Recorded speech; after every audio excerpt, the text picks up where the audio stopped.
Hatred is easy to spot when it's loud, when it shouts, insults, threatens. But that's not the kind of hatred we're dealing with here. This kind is quieter, smarter, it hides in plain sight, behind smiles, silence, and slow steps. You won't see it coming until it's close, until it's ready. And by then, it might be too late. Stoic philosophy teaches us that survival isn't just about strength, it's about perception. You must train your mind to see clearly, especially when others want to keep you blind, because true enemies don't want your attention, they want access. They don't confront you, they surround you, slowly, strategically, invisibly. This episode is not about fear, it's about awareness, about sharpening your attention to what's real, not what's comfortable. We're diving into the hidden patterns of those who don't just dislike you, they want you erased. And they'll do it carefully, patiently, without ever raising their voice. You'll learn to recognize 5 chilling behaviors that reveal something deeper than hostility, a kind of cold intent that Stoic thinkers warned us about centuries ago. And while their tactics are modern, the solution is ancient. Clarity, discipline, and vigilance of the mind. Watch closely, listen carefully, and stay until the end, because each sign builds on the last. And if this episode resonates with you, don't forget to subscribe, like, and share your thoughts in the comments. This is Stoic Reflections, and we're here to make your mind sharper than the world that tries to dull it. Let's begin. 1. The silent observer. You might think someone who truly wants to harm you would be obvious, that their energy would feel hostile, their actions aggressive, their intentions clear. But the most dangerous individuals operate with silence. They don't explode. They don't confront. They watch, closely, quietly, consistently. Stoic philosophy sharpens our awareness to this kind of presence, the kind that doesn't disrupt the noise but studies it.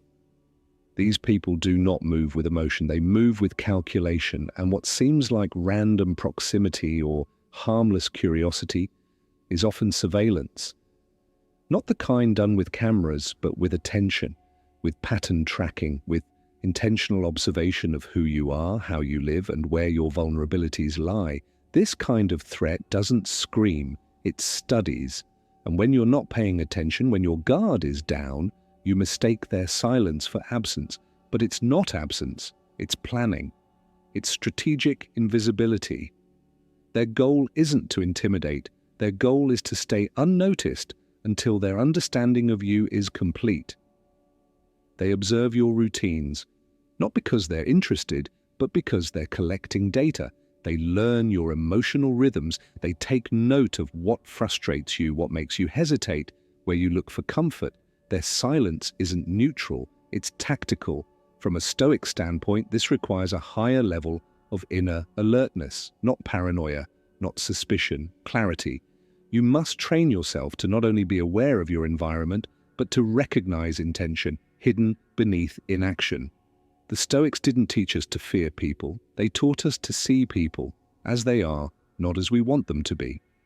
The silent observer presents themselves as distant, detached, or even disinterested. But their disconnection is part of the act. They don't waste energy showing emotion. They spend their energy collecting leverage, waiting for the moment when knowing you better than you know yourself gives them control. This is why Stoicism puts so much emphasis on mastering your own patterns. When you know yourself, you leave less room for others to exploit your predictability. When you examine your routines, you make them harder to map. When you practice presence, you notice who's consistently close but never engages, who lingers on the edges without reason.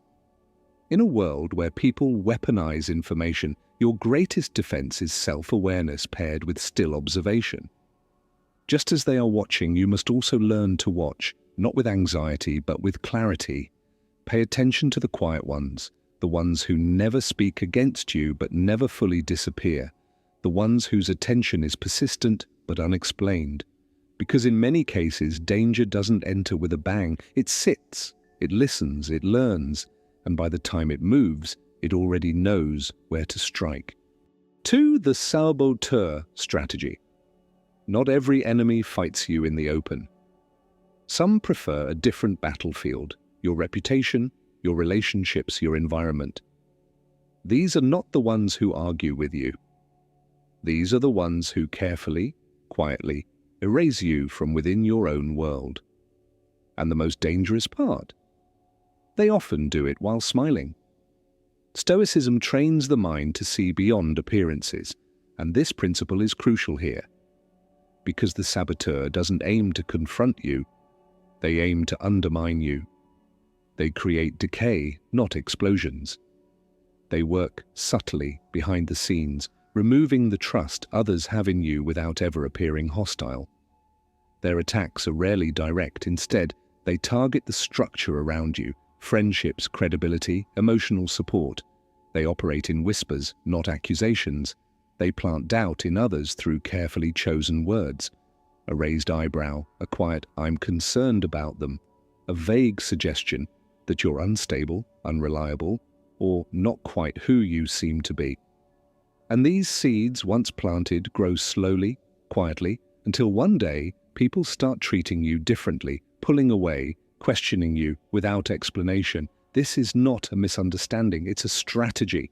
They isolate you not by force, but by subtle manipulation. They don't need proof, they just need the right tone, the right moment, the right person to listen.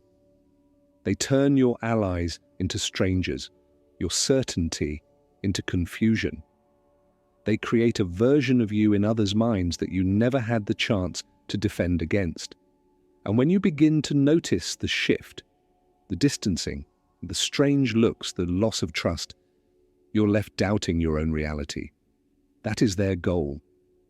Not just to damage your social standing, but to unbalance your inner clarity. Because once you begin to question yourself, your judgment, your sanity, they've already won. The Stoics warned about this kind of attack, not in terms of paranoia, but in cultivating unshakable self-trust. When your sense of worth is rooted in public opinion, you become fragile. But when it's rooted in virtue and in what you know to be true about who you are and how you act, no amount of whispering can break you. That doesn't mean you ignore sabotage. It means you become wise enough to see it, strong enough to withstand it, and grounded enough to continue living by principle regardless of what others believe. The Stoic response to this kind of strategy is not revenge or confrontation. It is clarity, restraint, and unwavering alignment with truth. You protect yourself not by chasing rumors, but by remaining consistent. You maintain your dignity when others try to take it. You hold your character high when they try to drag it low, because the saboteur thrives on your reaction. They want chaos, they want self-doubt. And when you don't give them either, when you remain still, sharp, and unmoved, they lose their advantage. This is not passivity. It is a form of power, the power to remain whole in a world designed to break your image apart. And it starts with knowing this: the ones who attack your world in secret fear your strength in the open. 3. The false friend facade. Not all threats look like enemies. Some come wrapped in warmth, in concern, in carefully constructed affection. This is perhaps the most dangerous form of hostility. The person who pretends to be your ally while quietly preparing your downfall. Stoicism demands that we stay awake to these masks, not with paranoia, but with perception. Because when harm comes disguised as help, it strikes deeper.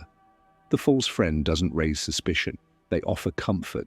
They arrive when you're vulnerable. They listen, support, and seem to appear right when you need someone the most. But their intent isn't connection, it's collection. They are not here to know you, they are here to map you. Not for protection, but for precision. This kind of person is strategic. They don't use force, they use intimacy.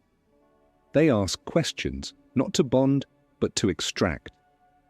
Every conversation becomes reconnaissance. They want to know your fears, your doubts, your regrets. They want to know who you trust, where you run when things go wrong, what triggers your defenses and what makes you drop them. And the moment you begin to open up, believing their kindness is genuine, they begin building their blueprint. Every piece of information you share becomes a weapon in waiting, not used immediately, not thrown in your face, just stored, kept, filed away until the moment it serves their goal. Stoicism warns us about misplaced trust, not because others are inherently bad, but because our perception is often blurred by emotion. We crave connection. We want to believe in sincerity. And that hope, that emotional desire for closeness, makes us susceptible to manipulation, especially when it's subtle. The Stoic approach is not to shut others out. It is to approach them with disciplined awareness, to test character over time, to listen carefully not just to what people say, but how consistently they live. Words can deceive. Patterns rarely do. A false friend is not interested in your growth. They are interested in your access. They may praise you when others are watching and poison your image when you're not around. They may offer help publicly and withhold it privately. Their goal is not to build you up. It is to know your weak points so thoroughly that when it's time to strike, they don't need force, only timing. The Stoic solution is this: protect your center, keep your deepest thoughts, your core vulnerabilities, your moral compass under guard. Not because you fear others, but because you understand the value of what you hold. You don't give a map to the vault to anyone who smiles. You earn trust slowly, and you give it carefully. There's strength in kindness, but there's also wisdom in boundaries. And when you learn to see through charm, to examine the motives behind sudden closeness, to notice when someone listens more than they support, you begin to develop one of the highest Stoic virtues: discernment. Not all who approach you with warmth intend to protect you. Some intend to study you, to dismantle you from within. And the best defense against them is not suspicion. It's clarity, restraint, and the refusal to mistake friendliness for loyalty. 4. Escalating aggression. Hostility doesn't always start with an explosion. In fact, the most dangerous aggression often begins with small, calculated provocations. Subtle jabs, comments masked as humor, touches disguised as jokes. It's not about the words or gestures themselves, it's about the intention behind them. It's a test, a probing, a psychological experiment to measure your boundaries, your tolerance, and your silence. This is the strategy of escalation, and from a Stoic perspective, it's essential to recognize it early, because what looks like harmless friction may, in truth, be the slow unfurling of a deeper hostility, a deliberate method of conditioning you to accept increasing levels of disrespect. It often begins where no one's paying attention. A passive-aggressive remark during a conversation. A mocking tone that you're not sure was a joke. A harmless shove or an accidental invasion of personal space. And when you freeze or laugh it off, they take note. You didn't react, you absorbed it. That means the threshold can rise. They continue, the tone sharpens, the comments hit closer to personal truths. The mockery becomes more public. They want to see what it takes to make you push back, not because they want to be stopped, but because they want to know how far they can go before you break. Every action is a probe, a calculation. From the outside, it looks like you're just being teased, like they're just being direct. But on the inside, something more sinister is at play. They are desensitizing you to their aggression, conditioning you to accept it, making it harder for you to notice the shift when it moves from discomfort to danger. Stoic philosophy prepares the mind to remain calm, but not passive. It trains you to stay composed, but not blind. The Stoic doesn't overreact, but neither do they ignore red flags. They see them, they observe them, and they respond with quiet precision, not emotional outburst. The escalation strategy relies on one key assumption: that you'll stay silent, that you won't risk the social discomfort of speaking up, that you'll convince yourself it's not a big deal. But the Stoic rejects this kind of self-deception, because when you minimize what is harmful, you allow it to grow. You don't need to confront with rage, but you must respond with clarity. You must learn to name the behavior, to set boundaries early, to recognize that repeated discomfort is not harmless. it's often the beginning of control. And once that pattern is embedded, it becomes harder to resist. The path to self-protection is built not on fear, but on awareness. When you begin to feel that subtle unease around someone, the need to brace yourself before they speak, the quiet dread of their jokes, the pattern of disrespect wrapped in false familiarity, pay attention. That's not a coincidence. It's not your imagination. It's the warning, and it's your responsibility to honor it. The Stoic doesn't wait until the danger is visible to respond. They observe the intention behind the behavior, and they prepare accordingly. Because aggression, when left unchecked, doesn't disappear. It evolves. And by the time it reaches its final form, it rarely gives you time to think. 5. The patient predator. There is a kind of danger that doesn't rush. It doesn't shout. It doesn't reveal itself in moments of rage. Instead, it moves with discipline, with calculation, with a kind of cold patience that can stretch over months, even years. And this, according to Stoic wisdom, is the most dangerous kind of adversary, the one who waits. The patient predator doesn't act out of emotion, they act out of strategy. Their approach is not reactive, it's long-term. Their strength doesn't come from speed, but from timing, and that's what makes them nearly invisible, because while you are busy living, trusting, moving forward, they are recording, storing, preparing. They may appear helpful, supportive, even loyal. They might be the first to check on you, to offer assistance, to stand beside you during challenges. But all of this serves a hidden objective: access, influence, the slow erosion of your guard. What makes them particularly dangerous is not just their timing, it's their patience with proximity. They are willing to be close for as long as it takes, to study your defenses, to earn your trust, to position themselves as someone safe, someone solid, someone you begin to depend on. And then, when the timing is perfect, when your awareness is low and your defenses are down, they move, not emotionally, not chaotically, but with precision, surgical, clean, devastating. From a Stoic point of view, the danger here isn't just in the person, it's in your own assumptions. The assumption that time equals trust, that consistency equals loyalty, that proximity equals safety. Stoicism teaches us to remain awake, especially when comfort begins to dull our perception. The patient predator relies on your willingness to believe in appearances. They rely on the fact that your guard will lower, not because you were careless, but because you were human. You wanted to believe the best. You saw no reason to doubt. And that's exactly what they were counting on. Stoicism doesn't tell you to become cynical.